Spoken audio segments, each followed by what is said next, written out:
আসসালামু আলাইকুম। আশা করি আল্লাহর রহমতে সবাই ভালো আছেন। আরেকটি গুরুত্বপূর্ণ সার্কুলার আপনাদের মধ্যে নিয়ে আসছি। আপনারা কিছুদিন আগে দেখেছেন আমি অস্ট্রেলিয়ার পাশে একটি দেশ পাপুয়া নিউ গিনি এবং আফ্রিকার পাশে আরেকটি দেশ আলজেরিয়া, দুইটা সার্কুলার নিয়ে আসছিলাম। তো মোটামুটি আমরা আলজেরিয়া কিছু আমরা ফাইল নিয়েছিলাম, আপাতত ওগুলো প্রসেসিং চলতেছে। আর আপাতত নতুন করে আলজেরিয়া নিচ্ছি না, কিন্তু আমাদের কাছে পাপুয়া নিউ গিনি বেশি এখন হচ্ছে আর কি।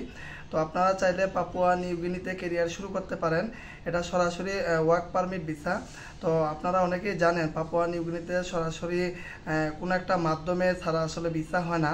তো আপনারা যে কোম্পানির স্পন্সরে যাবেন, সেটা চায়না রেলওয়ে একটি বড় একটি কোম্পানি। আশা করি আপনারা এই কোম্পানির স্পন্সরে আপনারা যাইতে পারবেন। এখানে টোটাল 2 বছরের কন্ট্রাক্ট, ভিসার মধ্যে সব কিছু লেখা থাকবে অবশ্য। আমরা ইনশাল্লাহ 1 মাসের মধ্যে আপনাদেরকে ভিসা এবং পারমিটের ব্যবস্থা করে দিতে পারবো। সর্বোচ্চ 1.5 মাস থেকে 2 মাস আমরা চেষ্টা করব 1.5 মাসের মধ্যে আপনাদেরকে ফ্লাইট দেওয়ার। তো সর্বোচ্চ গেলে 2 মাস আর কি, কিন্তু আমরা চেষ্টা করতেছি 1.5 মাসের মধ্যে আপনাদেরকে ফ্লাইট দেওয়ার। তো এখানে কনস্ট্রাকশন সাইট, ঠিক আছে, আপনাকে কনস্ট্রাকশন সাইটে কাজ করতে হবে। এত ভারী কোনো কাজ না, হালকা কাজ। ধরেন আমি একটা উদাহরণ দিই, ধরেন কনস্ট্রাকশন সাইটে মালামাল ধরেন হিসাব নিকাশ রাখা বা কম্পিউটারে ডাটা এন্ট্রি করা, মানে একদম ভারী কোনো কাজ। যে আমরা অনেকে মনে করি কনস্ট্রাকশন সাইটে মানে অনেক ভারী কাজ, আসলে ওইখানে কোনো ভারী কাজ না, হালকা পাতলা কাজ। আর পাপুয়া নিউ গিনিতে আপনারা অনেকে জানেন আমাদের বাংলাদেশে অনেকে বিজনেস করে, অনেকে বেশিরভাগ বিজনেসের পারপাসে অনেকে যায়, কিন্তু এটা যাদের ব্যক্তিগত বিষয়। কিন্তু আমরা ওয়ার্ক পারমিটে সরাসরি পাঠাচ্ছি।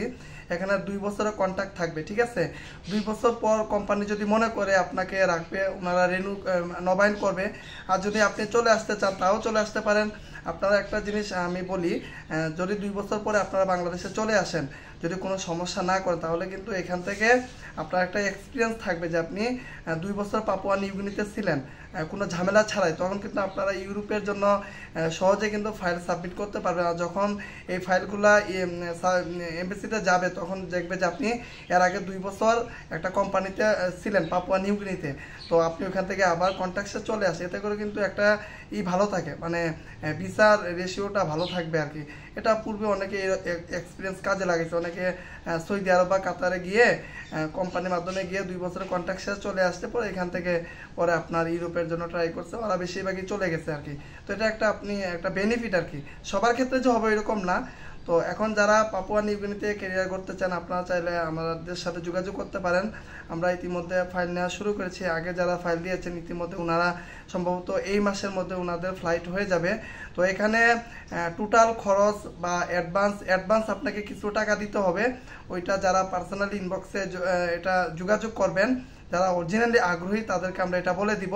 আর বাকি টাকা ফ্লাইটের আগে, ঠিক আছে, ফ্লাইটের আগে আপনি যখন ভিসা পাবেন, পারমিট পাবেন, তখন ফ্লাইটের আগে আপনি এইটা বাকি টাকাটা পরিশোধ করে চলে যেতে পারবেন।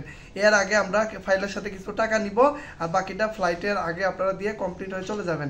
এখানে স্যালারি 450 থেকে 500 ইউএসডি ডলার, বাংলা টাকা প্রায় মোটামুটি অনেক টাকায় আসে। এটা ডলার যেহেতু হাফ ডাউন করে আপনি এটা দেখে নেবেন। আর এখানে তো থাকার ব্যবস্থা আছে, আর খাওয়াটা হচ্ছে নিজের মেস সিস্টেম।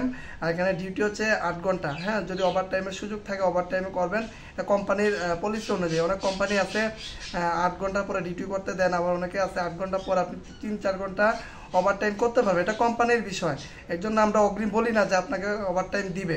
যেগুলাতে দিবে ডিরেক্টলি আমরা বলে দিই, যেগুলোতে 50-50 থাকে ওগুলোতে আমরা বলে দিই। এটা কোম্পানির, যেহেতু কনস্ট্রাকশন সাইটে তো আপনার ওভার টাইম এমনিতেই থাকে। তারপর এটা আপনার ধরে নেবেন আর কি, দিতেও পারে না দিতে পারে, এটা আপনাদের বিষয়। তো আমাদের বিশেষ করে বাংলাদেশে পাপুয়া নিউ গিনিতে মূলত ব্যবসার উদ্দেশ্যে যায়। তো আপনি যদি লাইন গার্ড করতে পারেন এটা আপনার বিষয়। অনেকে, কারণ বাইরের দেশগুলো চায় আপনি লিগ্যালভাবে থাকার জন্য, কেউই চায় না আপনি অবৈধভাবে ওদের দেশে থাকেন। তো আপনি যদি লিগ্যালভাবে ব্যবসা করেন, লিগ্যালভাবে যদি চাকরি করেন, কাজ করেন, তাহলে তো ওদের কোনো সমস্যা নাই। এটা বিশ্বের যে কোনো দেশ, মিডল ইস্টের বলেন, জাপান বলেন, বা ইউরোপে বলেন, অস্ট্রেলিয়া বলেন, আমেরিকা বলেন, আপনি সবাই চায় লিগ্যালভাবে থাকা। আর আপনি যদি লিগ্যালভাবে থেকে যদি কিছু করতে পারেন, তাদের দেশের কোনো সমস্যা নেই। এটা আপনি যদি ডকুমেন্টস বা কাগজপত্র রেডি করে যদি ব্যবসা করতে পারেন, এটা আপনার বিষয়। তো যারা উক্ত পজিশনের জন্য আগ্রহী আপনারা চাইলে এই ভিডিওর কমেন্টে আমি একটি নাম্বার দিয়ে দিব, আপনারা নাম্বারে যোগাযোগ করতে পারেন। আর ইতিমধ্যে যারা যোগাযোগ করেছেন অনেকে ফাইল নেওয়া শুরু হয়েছে, যারা ফাইল দিয়েছেন আপনাদের জন্য শুভকামনা রইল। খুব শীঘ্রই আপনারা এটার প্রসেস পেয়ে যাবেন। আর এটা আমি আবারও বলি, এটা কিন্তু খুব অল্প সময়ের মধ্যে প্রসেসিং হবে, ঠিক আছে।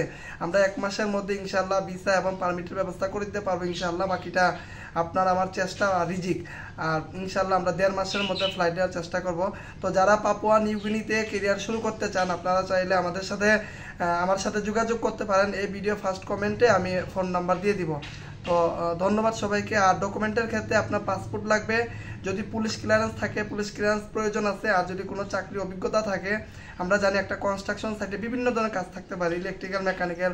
তো এখানে যাওয়ার পরে আমরা ডিরেক্টলি বলতে পারবো না যে আপনাকে ইলেকট্রিক্যালি দিবে বা মেকানিক্যালি দিবে। কনস্ট্রাকশন সাইট, এখন ওখানে যে কাজ থাকবে আপনাকে ওই কাজই আপনাকে করতে হবে, ঠিক আছে। এটা যার স্কিলের ওপর। যদি পূর্বে কারো কোনো অভিজ্ঞতা থাকে তাহলে সেটা ডকুমেন্ট সহ আমাদেরকে দিলে আমরা এটা এমবেসিতে সাবমিট করে দিতে পারবো। দেখা যায় আপনার আরও পজিটিভ হওয়ার সম্ভাবনা থাকে, ঠিক আছে। তাহলে আপনার পাসপোর্ট সাইজ 1 কপি ছবি, আর হচ্ছে আপনার যদি পূর্বে কোনো চাকরির অভিজ্ঞতা থাকে ওটা সনদ, আর আরও মেডিকেল একটা হালকা পাতলা এটা করতে, এটা আমরা বলে দিব। তো যারা আগ্রহী শুধু তারাই যোগাযোগ করবেন, অপ্রয়োজনীয়ভাবে দয়া করে কেউ যোগাযোগ করবেন না, সময় নষ্ট করবেন না। ধন্যবাদ সবাইকে। আসসালামু আলাইকুম।